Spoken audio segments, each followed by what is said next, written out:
Dobrý deň, dámy a páni, moje meno je Drobex. Moje Mexa a společně nás vítáme u prvního dílu Game TV.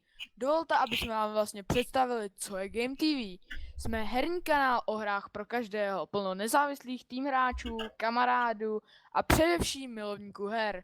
Nejdůležitější je, že to děláme proto, že nás to baví. Ja si myslím, že na začiatok to stačí a poďme sa pozrieť, čo v dnešnom dieli uvidíte. Tuto je. V dnešnom dieli uvidíte recenziu na úspešný Crysis 3.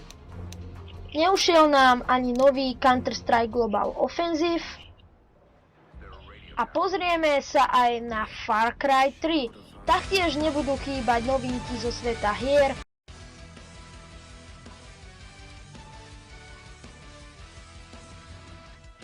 Traveler's Tales zverejnil nové zábery z LEGO Marvel Super Heroes. Ich ďalšie LEGO hry, ktorú čakáme po práve vydanom LEGO City Undercover. Špecialisti na LEGO hry si teraz vybrali prakticky prostredie Avengerov, aj keď ich ponuku ešte rozšíria. Hra začína príchodom Silver Surfera na Zem, ktorý cestou zhodí na planetu niekoľko vesmírnych kociek. Tie musia byť zachránené pred tým, ako sa dostanú do nesprávnych rúk, a tak Nick Fury povolal hrdinov z Marvelu. Spolu tak budeme môcť preberať cez 100 rôznych postav, každú s inou špecializáciou. Hra vyjde na konci roka pre všetky aktuálne platformy PC, Xbox 360, PS3, Wii U, PS Vita a 3DS. Farmári na konzolách, tešte sa! Farming Simulator 2013 síce neskôr, ale predsa prichádza.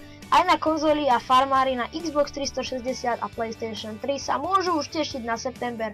Hra vtedy totiž vyjde na obe platformy, a to aj s dodatočným obsahom oproti PC verzii. Konzolisti oproti PC hráčom dostanú nové severoamerické prostredie.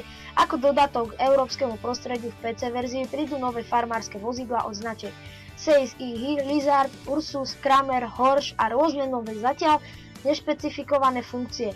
Zväčšia sa aj polia a repetívnej práce teda bude nad hlavu. Fast and Furious Showdown vyjde v máji. Activision konečne predstavuje svoj nový budget, a to Fast and Furious Showdown. Ten vyjde v máji a prvé zábery naznačujú jeho kvalitu, respektíve nekvalitu. Hra bude zameraná na kooperáciu, tímové hranie, ale aj na vylepšovanie auta. Zhrnie nám to najlepšie zo scény z doterajších filmov. Hra vyjde pre PC, Xbox 360, PS3, Wii U a 3DS 22. maja, teda pár týždňov pred novým Fast and Furious filmom, ktorý má premiéru 6. júna. Krvavý drak pre Far Cry 3 vyjde až v máji. Far Cry 3 Blood Dragon sa nám postupne približuje, aj keď Ubisoft s oficiálnym predstavením váha. Xbox Live stránka ponúkla základný popis hry. Pôjde o gigách cyberstrieľačky v blizzardnom otvorenom svete ostrova posadnutého zlom. Hra nás stiahne do VHS vízie budúcnosti, kedy v roku 2007 sa my, Sergeant Rex Colt a Mark 4 Cyber Komando vydáme na ostrov, aby sme bojovali proti armáde cyborgov. Samozrejme musíme oslobodiť dievča, likvidovať zločincov a nakoniec zachrániť svet. Čakať môže...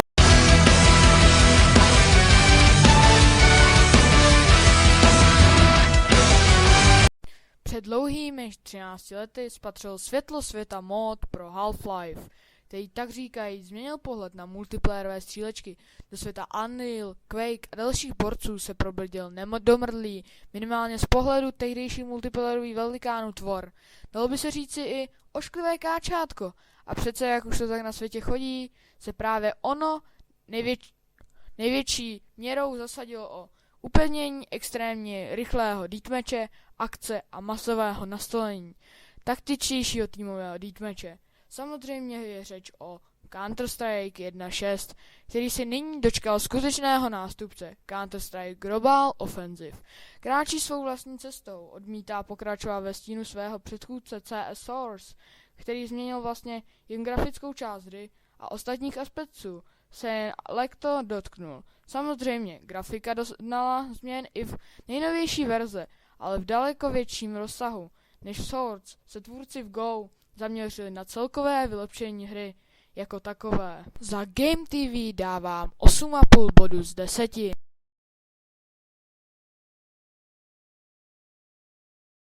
Prý chybami si člověk učí, no v případě Ubisoftu a Far Cry 3 je to bezesporu pravda.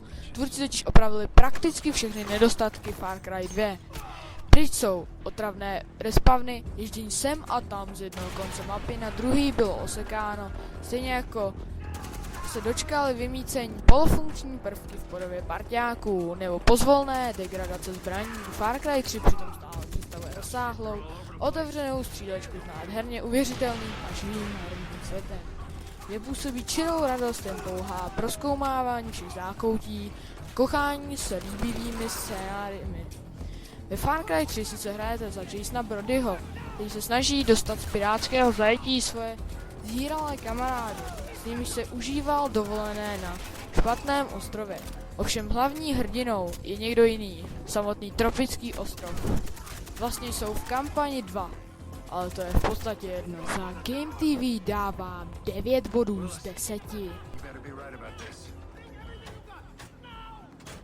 Je tomu 6 rokov, čo Crytek vytvoril legendárny Crysis. Hru, ktorá na svoju dobu excelovala grafikou, ponúkala otvorený prístup k riešeniu úloh a hlavne špeciálny oblek s taktickými možnosťami. Bolo na hráčoch, či využijú priamy útok, stealth alebo taktický postup. Autori týmito možnosťami postavili základy série, ktoré si zachováva Crysis dodnes. Crysis 2 síce po prechode do mesta s pridaním konzolových platform obmedzil veľkosti levelov, ubudla voľnosť a masívne boje, ale námestia stále umožňovali taktizovať a používať rôzne prístupy k likvidovaniu cieľov. U tretej časti Crytek sľuboval návrat späť a podarilo sa mu to. Crysis 3 vás kampane znovu pozýva na vizuálne jedinečný a možnosťami takmer neobmedzený výlet. New York je stále obsadený cel jednotkami, pozostatkami SEP armády, ktorá sa nedohodla vzdať bez boja.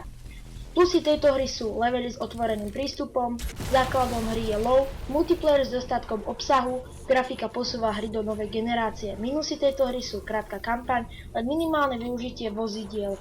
Game TV dáva tejto hre z 10 bodov 8,5. Aj nejde s prúdom tak ako väčšina vývojárskych firiem, otrhli sa a na miesto primárneho vývoja pre konzoly spravili Battlefield 3 primárne pre PC, a to priamo s podporou DirectX 11. Po ročnej kampani vyzdvihujúcej atmosféru a grafiku je hra konečne tu a môžeme si otestovať, či sa ich sľuby naplnili a či to náhodou nebolo celé len hype so snahou dobehnúť konkurenčný Call of Duty. Battlefield séria položila svoje základy v roku 2002, kedy prišiel na PC Battlefield 1942 a priniesol jedinečný Conquest multiplayer na masívnych mapách s množstvom ovládateľných jednotiek. Všetko sa dalo ovládať a hralo sa to veľmi dobre. Značka si získala meno, dostávala expanzie, mody, prišlo aj priame pokračovanie v modernej vojne a podsérie ako webový Battlefield Heroes a príbehový Bad Company. Všetko to viedlo k aktuálnemu Battlefield 3, kde autori všetky skúsenosti spojili a vytvorili ako ďalší milník v sérii, tak aj vo FPS hrách. Kampaň presne nasleduje umiestnenie celej hry do modernej vojny, kde rieši aktuálne obavy z teroristických útokov.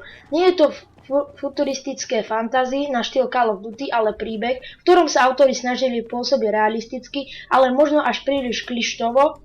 A v príbehu je presne všetko, čo by ste od neho čakali, a teda teroristi, Rusi, atomové hlavice.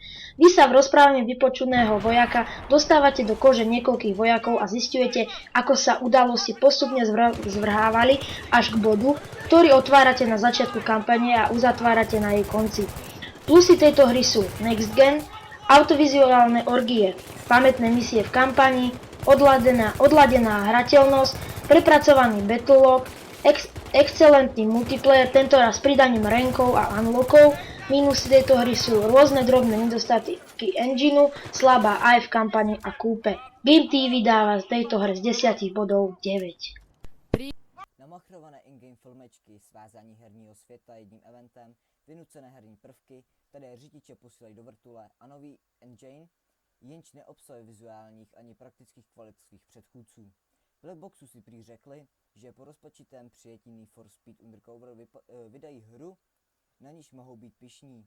Nevím, jestli je to PR citace na poslední chvíli, mizerný vtip nebo jen důkaz toho, že když se někdo snaží příliš, jsou výsledky tragické. Nové Need for Speed jsou ovšem takové kumulací dobře míněných katastrof, až z toho jde hlava kolem. Zoran měla být další velkolepá arkádová série po velmi slibném burnotovském dovádění s policií, loňský Hot Pursuit se ke kormidlu dostali staří známí vývojáři. Zodpovědní kromě Undercover i za Pro Street nebo Most Wanted a hlavním heslem dne byla filmová epika. Obří závod přes celé Spojené státy, poprvé jezdíme s reálnými auty skrz reálné lokace. Není to skvělé? Ne. Pokud jste hráli libovolnou hru se závodními okruhy, ve kterém vám jako Chucku Roadkorovi jde o kejhák, později o slušné peníze a nakonec o čest. Této hře dávám z 10 bodů 9.